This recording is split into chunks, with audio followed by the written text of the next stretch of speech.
নমস্কার বন্ধুরা, নতুন আরো একটি রেসিপি নিয়ে চলে এসেছি। এবার করেছি চিকেন স্টু। এটা বাচ্চাদের জন্য খুবই পুষ্টিকর একটা খাদ্য, তেমনি বড়দের জন্য কিন্তু অনেক। এই চিকেন স্টুতে অনেক ধরনের সবজি থাকে, শীতের সময় কিন্তু আরো অনেক সবজি পাওয়া যায়, সেগুলো দিলে খুব ভালো হয়।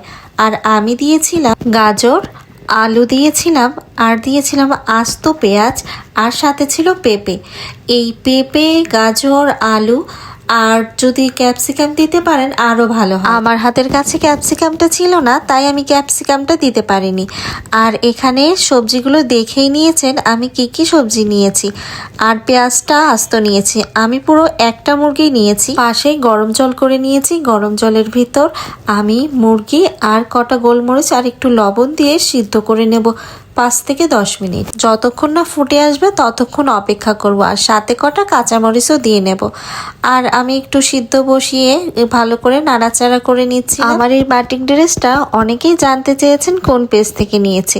আমি অনলাইন থেকেই নিয়েছি, কিন্তু অনেকদিন আগে কেনা তো পেজের নামটা আমার খেয়াল নেই। 550 বা 650 এমনই নিয়েছিল 3 পিসটা, আর 5-6টা একসাথে নিয়েছিলাম, তো আমার অ্যাকুরেট দামটা মনে নেই।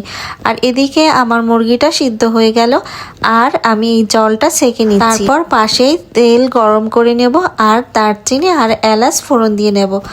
আর সবজিগুলো একে একে দিয়ে দেবো। যে সবজিগুলো গলতে সময় লাগবে সেই সবজিগুলোই দিব। আমি একসাথে সব সবজি দিয়ে নিয়েছিলাম। সবজিগুলো হালকা ভাজা হবে, তারপরেই কিন্তু আমি মশলাগুলো দিয়ে নেব। আর এর ভিতর দেখতেই পাচ্ছেন আস্ত পেঁয়াজ আর কাঁচামরিচ দিয়ে লবণ হলুদ দিয়ে ভালো করে ভেজে নেব এই সবজিটা। দেখতেই পাচ্ছেন সুন্দর একটা রং এসে গেছে। তারপর আদা রসুন বাটা আমি দেব। আর এই যে দেখতে পাচ্ছেন খুবই সামান্য আদা রসুন বাটা, অল্প একটু জিরা বাটা দেব। ভালো করে মশলাটা কষিয়ে নেব। আর এই যে স্টু রান্না করতে মশলা কিন্তু খুব বেশি লাগবে না। তারপর সিদ্ধ করে রাখা সেই মুরগিটা দিয়ে ভালো করে কষিয়ে লবণ হলুদ আর মিষ্টিটা পুরো স্বাদ মতো আপনি দেবেন।